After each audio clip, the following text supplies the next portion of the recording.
Você já se perguntou que segredos intoxicantes se escondem por trás dos sorrisos perfeitos e dos flashes da era dourada de Hollywood? Imagine as estrelas mais admiradas do mundo, não apenas brilhando nas telas, mas também cambaleando nos bastidores, arrastando consigo taças, escândalos e lendas. De Errol Flynn, que injetou vodka em laranjas para esconder seu vício, a Frank Sinatra, que levou seu amado Jack Daniels para o túmulo. Cada história que você está prestes a descobrir revela um lado oculto, fascinante e completamente inesperado daqueles que antes considerávamos intocáveis.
E Spencer Tracy. O que acontece quando o talento extraordinário e a autodestruição andam de mãos dadas?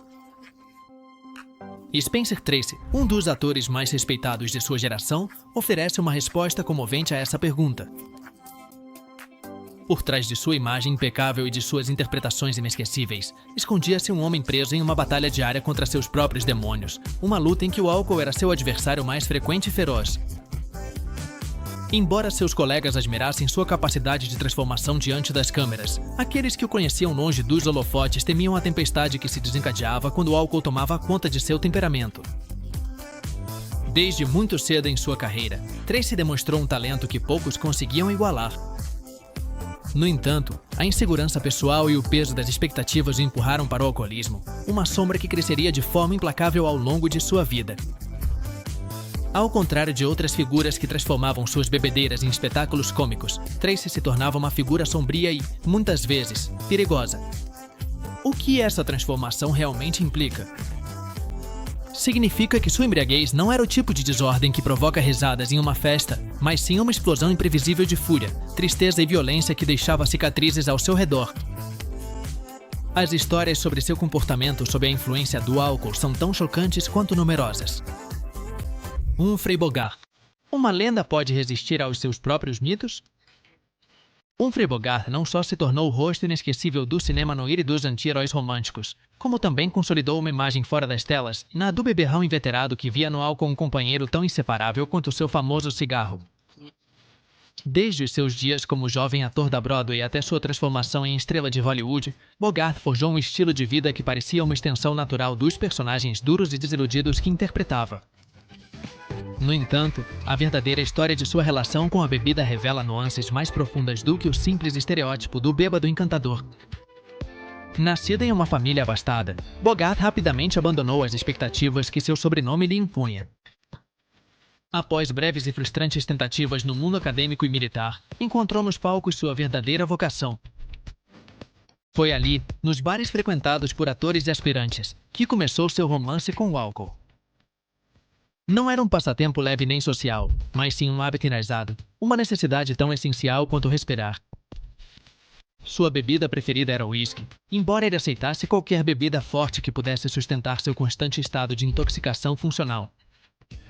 Campos Dom Luís. Alguém pode construir uma carreira de sucesso enquanto afunda silenciosamente nas profundezas do álcool? Para W.C. Fields, a resposta pareceu ser um sonoro sim. Por trás da risada contagiante que arrancava gargalhadas de gerações inteiras, escondia-se um homem cuja vida privada era um reflexo sombrio de suas piadas mais ácidas. Fields foi, sem dúvida, um dos alcoólatras mais notoriamente funcionais da história de Hollywood, transformando sua dependência em parte de sua lenda pessoal, como se o próprio ato de beber fosse um ritual indispensável para manter seu humor afiado. Desde a infância, a relação de Fields com o álcool foi marcada pela familiaridade. Nascido literalmente em cima de um bar na Pensilvânia, o futuro comediante cresceu em um ambiente onde o cheiro de cerveja velha e os brindes faziam parte do cotidiano.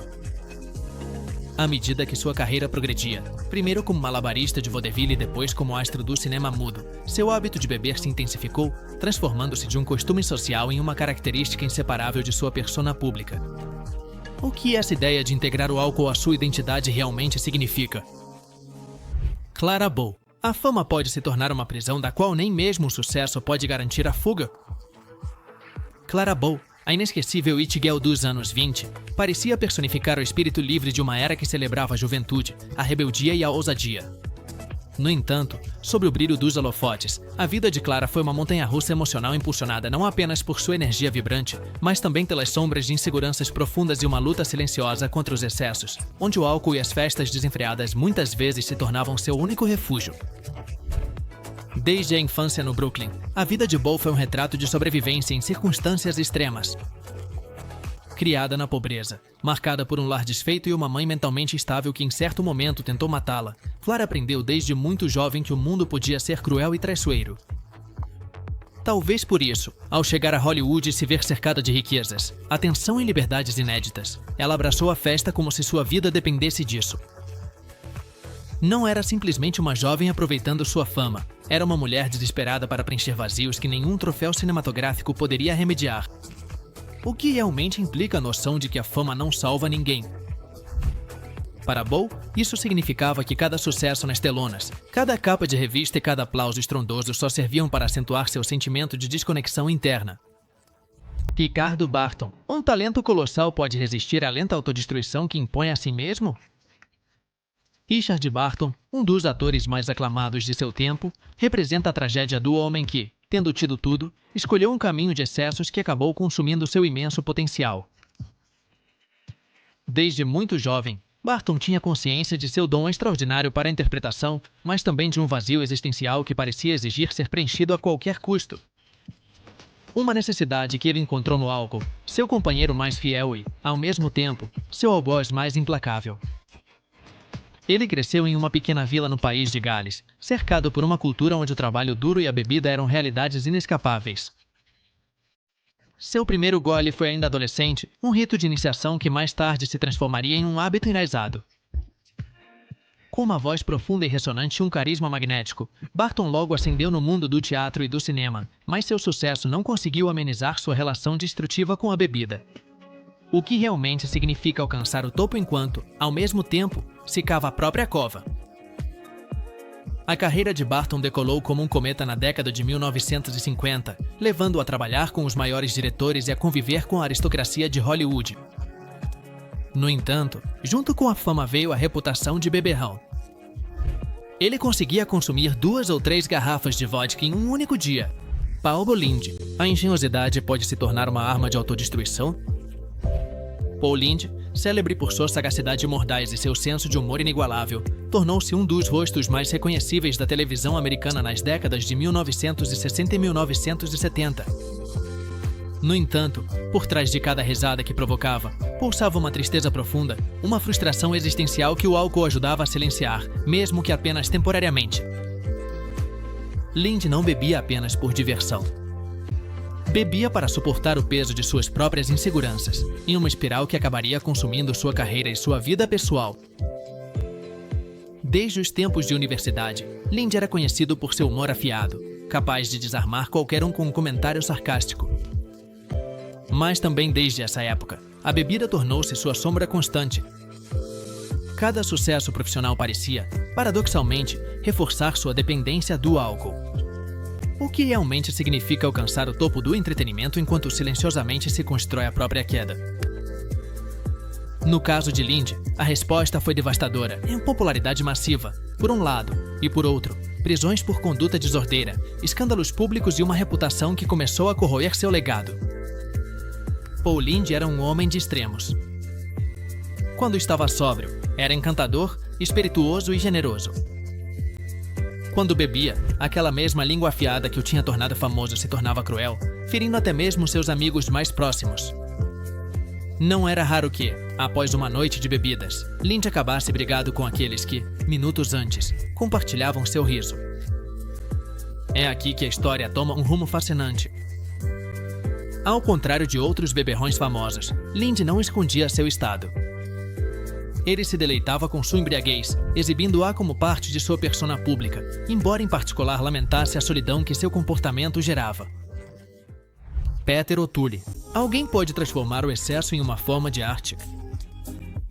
Peter O'Toole, esse turbilhão de talento e desatino, parecia ter nascido não apenas para interpretar os grandes heróis da história, mas também para viver sua vida como uma epopeia pessoal repleta de riscos, quedas e ressurreições. Sua imagem pública como um bêbado encantador não foi uma mera invenção da mídia, mas sim um reflexo fiel de um espírito indomável que via no álcool não uma fuga, mas uma extensão de sua existência exuberante e desafiadora. Desde seus primeiros passos no teatro até sua consagração definitiva com o papel em Lawrence da Arábia, O'Toole deixou claro que não se contentaria com uma vida moderada. Era um apaixonado pelas palavras, pelo palco, pela intensidade absoluta. E o álcool parecia ser seu aliado inseparável nessa busca incessante por experiências extremas. O que realmente significa viver cada dia como se fosse uma cena culminante de uma grande tragédia ou comédia? Para O'Toole, significava sempre ultrapassar os limites do permitido, tanto em sua vida profissional quanto pessoal. Os relatos de suas bebedeiras tornaram-se tão lendários quanto suas atuações. Montgomery Clift. Uma alma atormentada pode encontrar redenção quando cada passo parece afundá-la ainda mais em seu próprio abismo? Montgomery Clift, considerado um dos atores mais sensíveis e intensos de sua geração, viveu uma existência marcada por um talento extraordinário e uma profunda autodestruição. Seu nome ainda ressoa em Hollywood como sinônimo de dor silenciosa, uma dor que se refletia não só em seu olhar melancólico diante das câmeras, mas também na forma como, monge dos holofotes, lutava contra os demônios que acabariam por consumi-lo. Desde seus primeiros anos na Broadway, Clift foi reconhecido como um prodígio. Ele tinha uma habilidade única para transmitir emoções complexas com uma única expressão, uma raridade mesmo numa época de grandes intérpretes. Mas essa mesma sensibilidade que o tornava brilhante também o deixava vulnerável. Não encontrava refúgio nem na fama nem no dinheiro, e o álcool tornou-se uma anestesia indispensável para adormecer suas angústias existenciais. O que realmente significa ter tudo e ainda assim se sentir vazio? O ponto de inflexão em sua vida chegou de forma brutal em 1956. Após um jantar na casa de sua amiga Elizabeth Taylor, Clift sofreu um acidente automobilístico devastador ao bater seu carro contra um poste de luz. Seu rosto, antissímbolo de juventude e beleza, ficou irreversivelmente desfigurado. Embora os cirurgiões tenham conseguido salvar sua vida e reconstruir em grande parte sua aparência, Montgomery Clift já não seria o mesmo. O trauma físico foi profundo, mas o dano emocional foi ainda maior. Orson Welles. Um gênio pode ser derrotado por seus próprios excessos? A história de Orson Welles parece responder a essa pergunta com uma complexidade fascinante. Aclamado desde jovem como um dos maiores talentos criativos do século, Welles não só revolucionou o teatro, o rádio e o cinema, como também travou uma batalha constante contra os prazeres e os vícios que o acompanharam por toda a vida. Sua relação com o álcool foi tão intensa quanto sua criatividade, e ambos os impulsos o levaram a construir uma carreira monumental, embora marcada por momentos de autoboicote e de excessos. Desde sua aparição triunfal na cena pública com a transmissão radiofônica de A Guerra dos Mundos, que espalhou pânico nos Estados Unidos em 1938, Welles foi visto como um fenômeno imparável. Seu primeiro filme, Cidadão Kane, considerado até hoje uma obra-prima, consolidou seu status de prodígio. No entanto, essa genialidade precoce também plantou as sementes de sua futura frustração. O que realmente significa alcançar o topo tão jovem? Para Welles, significou passar o resto da vida tentando igualar ou superar uma conquista tão titânica. No meio desse conflito interno, o álcool tornou-se um companheiro constante. Welles não era um bêbado vulgar nem um bebedor errático. Seu consumo fazia parte de seu ritual criativo, de sua identidade como artista maldito que desafiava todas as convenções. Amante da boa comida e do bom vinho, ele costumava justificar seus excessos dizendo que para criar grandeza era preciso viver em excesso. Ele era conhecido por seus jantares gigantescos, onde vários pratos exóticos eram acompanhados por litros de vinho, conhaque ou coquetéis que ele mesmo havia popularizado. Tallulah Bankhead. Uma vida vivida sem regras pode se tornar um aviso ou uma celebração? Tallulah Bankhead, uma das atrizes mais excêntricas e carismáticas do século XX, parece ser a resposta viva a essa pergunta. Com uma personalidade avassaladora e um talento natural para o drama, tanto dentro quanto fora dos palcos, Tallulah encarnou como poucas o espírito de uma era que venerava o excesso, a rebeldia e a provocação aberta. Seu nome continua sendo sinônimo de total desinibição, e sua relação com o álcool era tão inseparável de sua figura pública quanto sua voz rouca inconfundível e sua risada contagiante. Desde muito jovem, Bankhead mostrou que estava destinada a se destacar, mas não necessariamente da forma tradicional. Filha de uma proeminente família política do Alabama, Tallulah desafiou as expectativas sociais que recaíam sobre ela.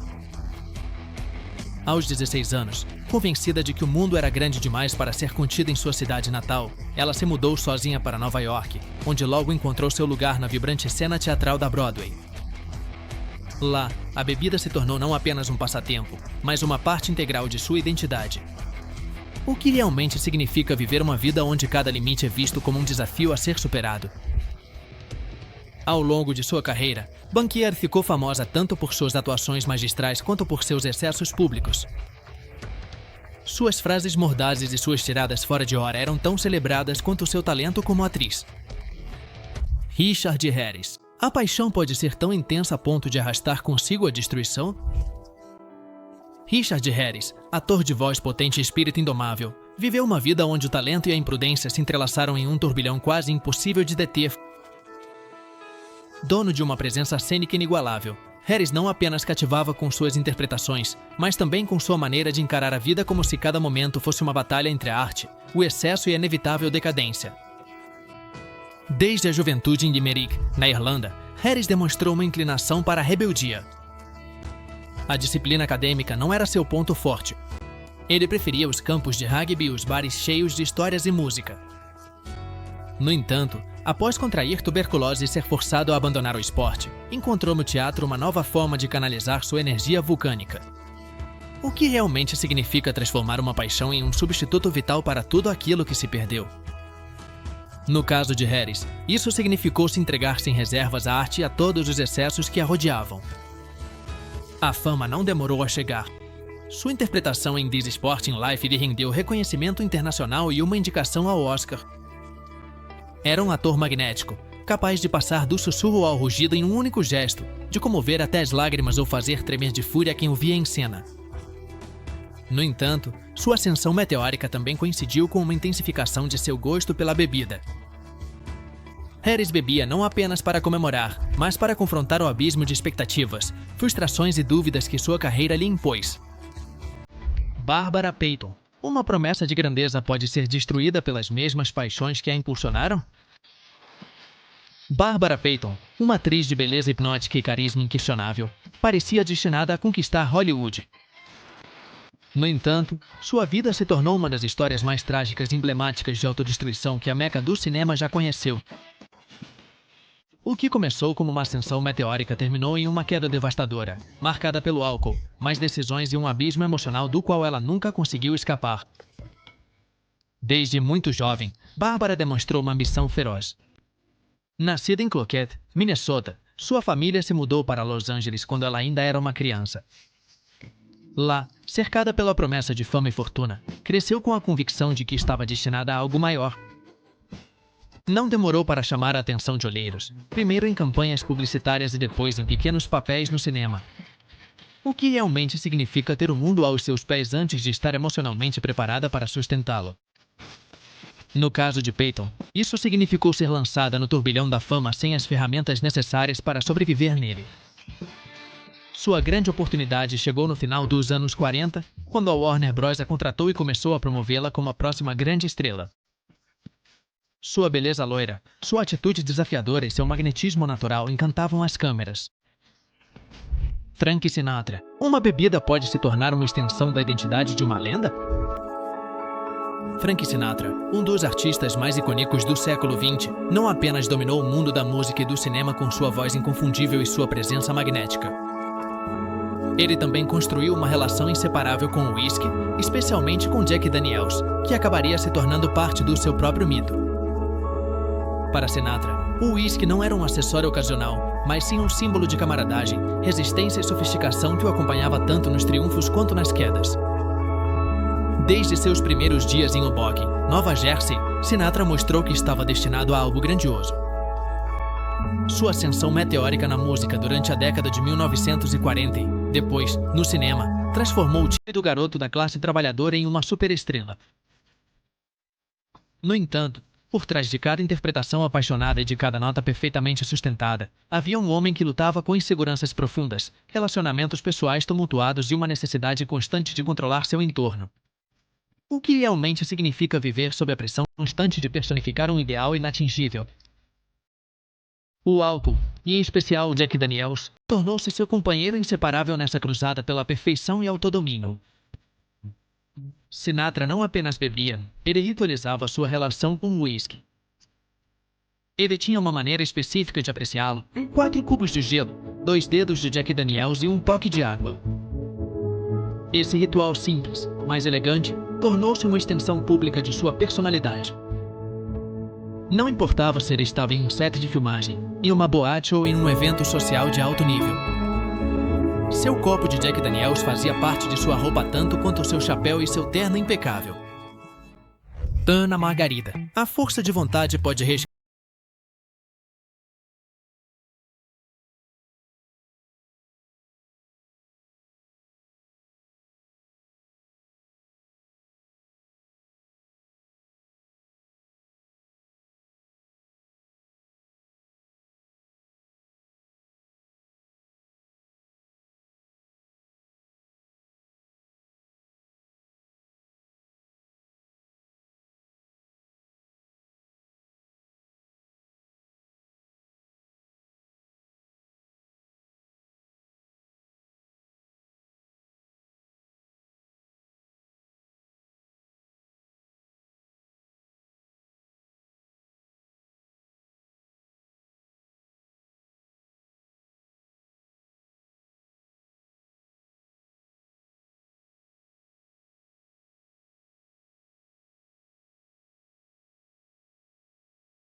fazer a diferença entre a queda e a redenção.